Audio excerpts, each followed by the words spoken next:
사랑하는 한남길 교회 여러분, 오늘은 창조절 10번째 주일입니다. 오늘 하나님께서 우리에게 주시는 말씀은 마가복음 12장 38절에서 44절의 말씀입니다. 표준 세번역으로 성경 말씀을 봉독해 올리겠습니다. 예수께서 가르치실 때에 이르시되 긴 옷을 입고 다니는 것과 시장에서 문안받는 것과 회당의 높은 자리와 잔치의 윗자리를 원하는 서기관들을 삼가라. 그들은 과부의 가산을 삼키며 외식으로 길게 기도하는 자니 그 받는 판결이 더욱 중하리라 하시니라. 예수께서 헌금함을 대하여 앉으사 무리가 어떻게 헌금함에 돈 넣는가를 보실세 여러 부자가 많이 넣는데 한 가난한 과부는 와서 2렙돈 곧 한 고더란트를 넣는지라. 예수께서 제자들을 불러다가 이르시되 내가 진실로 너희에게 이르노니 이 가난한 과부는 헌금함에 넣는 모든 사람보다 많이 넣었도다.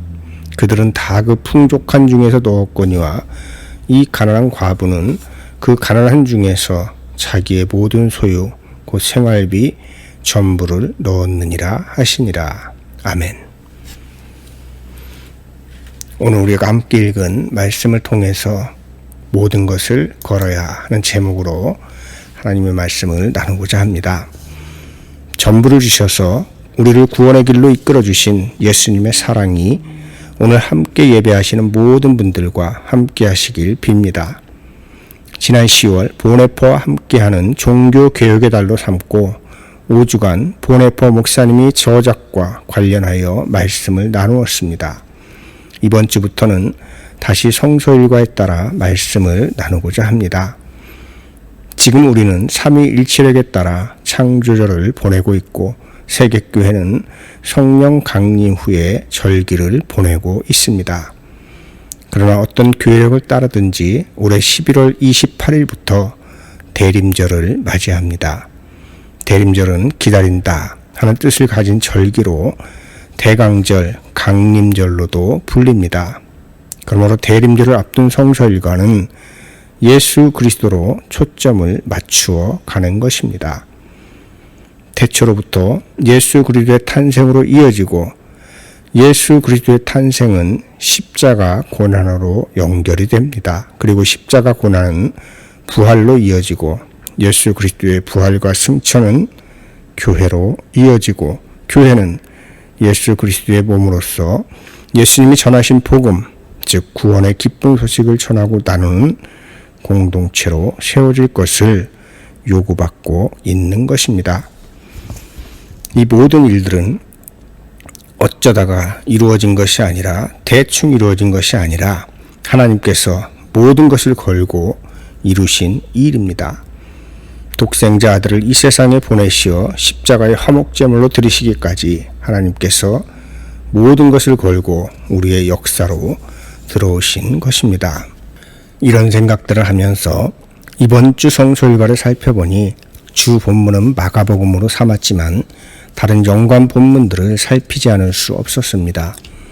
오늘 성서일과로 주어진 본문은 너무 잘 알려진 말씀들이므로 설명을 드리면 다 아실 내용들입니다.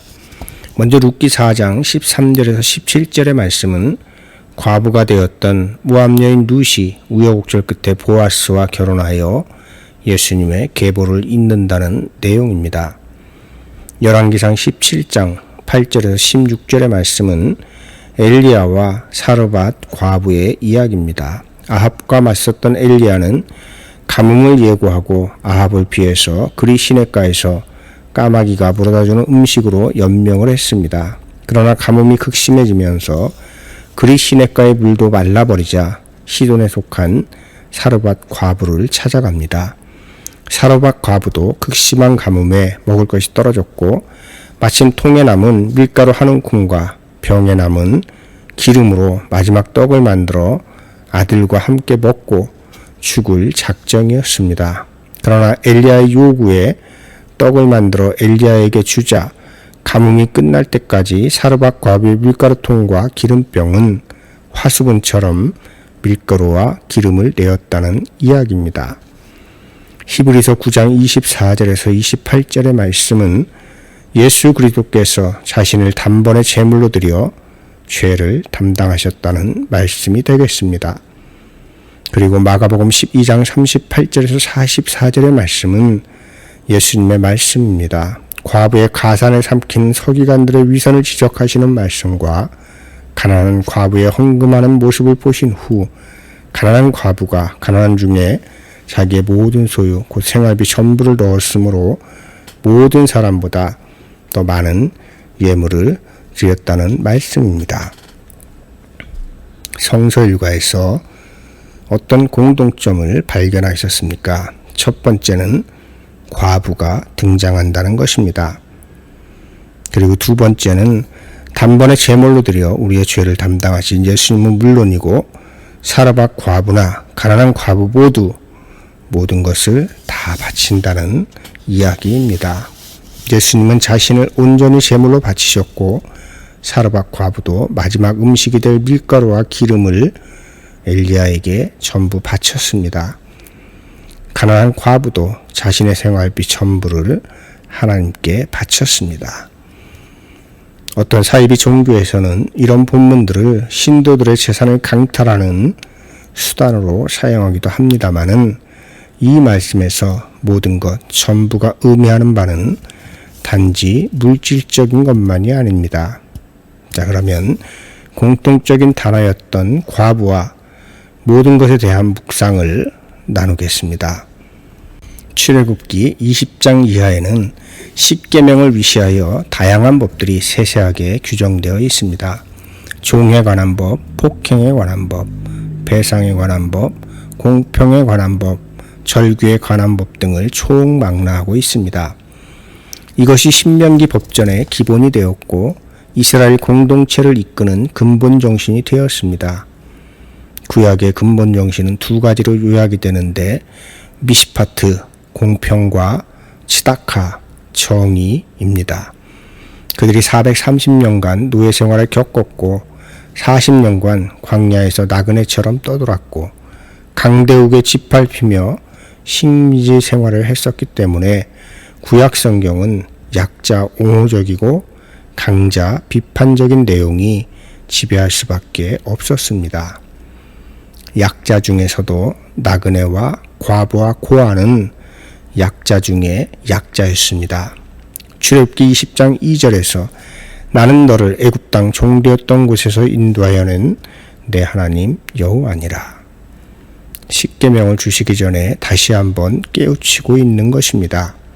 그러므로 구약의 공평과 정의는 강자들을 위한 공평과 정의가 아니라 약자들의 공평과 정의였던 것입니다. 부여시대와 고구려시대 우리나라에도 형사취수제라는 것이 존재했던 시대가 있었습니다. 유대 민족에게도 이런 제도가 있었고 성경을 살펴보면 우리보다 엄격하게 이 법이 지켜졌음을 알 수 있습니다. 형사취수제란 형이 자식이 없이 죽으면 동생이 형수와 자는 것입니다. 구의 아이를 얻으면 그 아이는 형의 아이로 호적을 올리고 형의 유산을 형수와 아이 몫으로 넘겨주어 살아가게 하는 것입니다. 그러므로 고대 사회에서 형사치수죄는 일종의 과부 보호법이라고 할 수 있었습니다.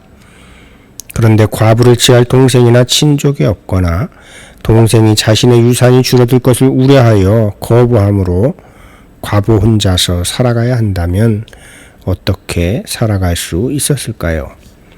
고대 근동의 법전에는 이자 금지 조항이 없었다고 합니다. 고리대금업이 횡행할 수밖에 없는 구조였고 나그네나 과부나 고아는 언제나 고리대금업의 피해자가 될 가능성이 농후했습니다. 아모스서 2장 6절의 말씀에 이스라엘의 서너 가지 죄로 말미암아 내가 그 벌을 돌이키지 아니하리니 이는 그들이 은을 받고 의인을 팔며 신 한 켤레를 받고 가난한 자를 팔며 하는 말씀을 생각해 보십시오. 신 한 켤레를 받고 가난한 자를 파는 일이 어떻게 가능했겠습니까? 고리 대금업이죠. 어떤 분은 당시 돈에 대해서는 20%의 이자가, 곡식에 대해서는 33.3%의 이자가 붙었다고 추정하기도 합니다. 어떤 근거로 20%, 33.3%로 이자액을 산출했는지에 대해서는 논란의 여지가 있지만 요즘 불법 대부업체들의 횡포를 생각해보면 신 한 켤레 값으로도 가난한 이들이 팔리는 일이 불가능하지는 않았을 것입니다. 가난한 이들은 팔리면 노예가 됩니다. 그런데 고대 근동에서 여인, 게다가 과부가 돈을 벌기 위해서 할 수 있는 일이 없었습니다. 결국 보호자가 없는 과부는 매춘을 통해서 먹고 살아갈 수밖에 없었고 이것도 젊은 과부나 가능했던 것입니다. 그러니 룻기는 하나님께서 가난한 모압 여인 룻을 살피신 것에 대한 이야기요. 이방 여인인 것도 모자라 과부였으며 가난했던 룻이 예수 그리스도의 계보를 잇는다는 놀라운 이야기인 것입니다. 룻과 보아스가 아들 오벳을 낳고 오벳은 이새를 낳고 이새는 다윗을 낳고 그렇게 낳고 하다가 아브라함으로부터 42대에 이르러 예수 그리스도가 탄생하게 되는 것입니다. 그러므로 오늘의 성서일과를 통해서 하나님은 우리를 격려하고 계신 것입니다. 저 밑바닥 아무 힘도 없는 약자라고 할지라도 하나님을 의지하는 이들을 하나님께서는 부르셔서 당신의 역사를 이루어 가시겠다는 귀한 말씀인 것입니다.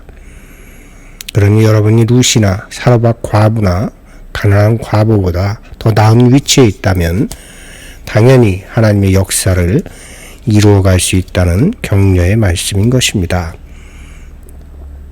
사르밧 과부는 아들과 한 끼 식사를 만들어 먹을 수 있는 밀가루와 기름, 가난한 과부는 2렙돈, 노마의 동전으로 환산하면 한 고드란트, 룻은 가난한 이방 여인이자 과부, 십자가에 달리시는 예수님은 죄인으로 몰린 초라한 사람입니다. 그런데 이들의 공통점이 있습니다. 그것은 무엇입니까? 모든 것을 걸었다 하는 것입니다.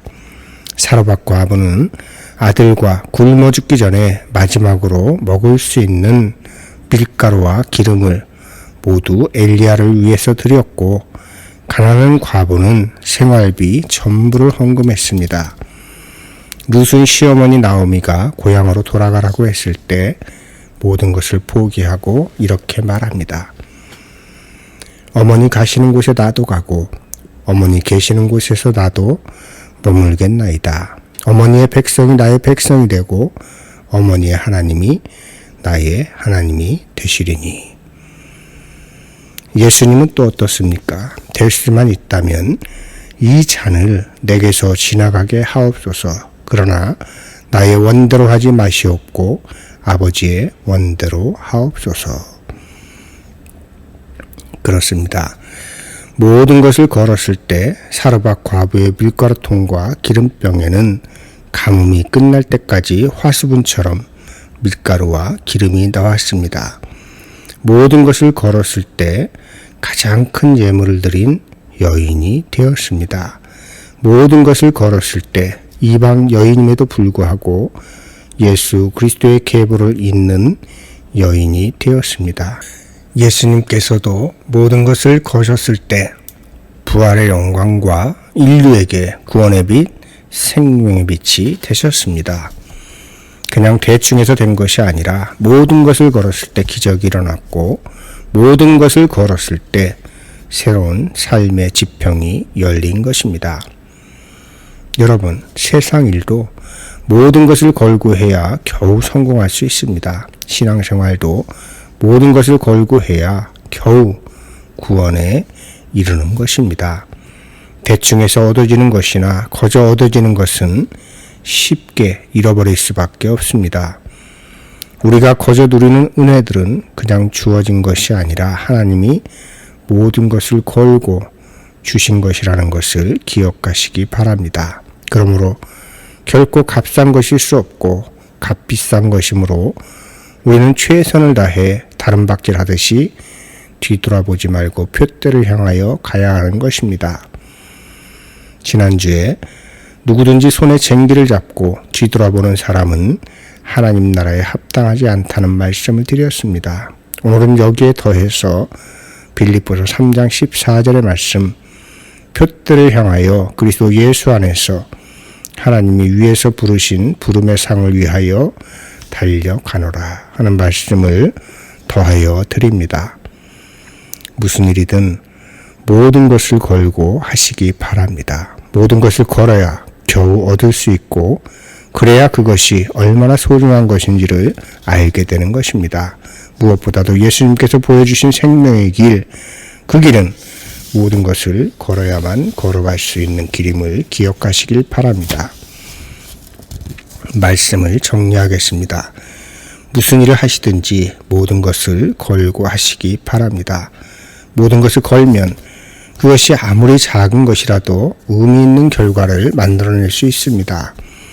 하지만 간과하지 말아야 할 것이 있다면 방향성입니다.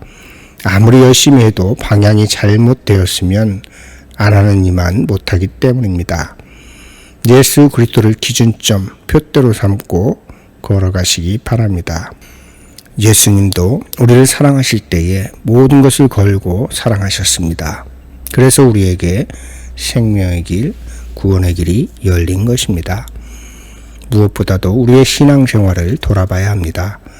대충대충 하지 마십시오. 진실한 마음으로 모든 것을 걸고 신앙생활을 하시면 사라밧 과부가 가뭄 중에서 부족하지 않은 밀가루통과 기름병의 기적을 체험한 것처럼 이방 여인 룻이 예수님의 조상이 되었던 것처럼 가난한 과부가 가장 많은 예물을 바친 것과 같은 기적을 만들어낼 수 있는 것입니다. 모든 것을 걸어 하나님께서 주시는 풍성한 복을 누리고 살아가는 여러분 되시기를 주님의 이름으로 축원합니다. 말씀을 기억하면서 함께 거듭기도 드리겠습니다. 약한 자들과 가난한 자들도 차별하지 않으시며 그 마음 중심을 보시는 하나님께 감사를 드립니다. 주님, 우리가 가진 것은 서로 다를지라도 주님을 사랑하는 마음은 다르지 않게 하옵소서.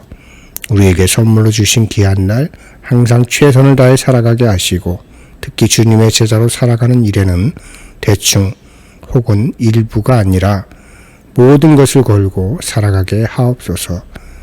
그렇게 살아갈 때 우리의 삶을 도와주셔서 새로운 길을 열어 주옵소서. 고난 중에도 좌절하지 말게 하시고 새로운 길을 열어 주옵소서. 진실한 마음을 받으시고 우리의 전부를 기쁘게 받으시는 예수님의 이름으로 기도드립니다. 아멘.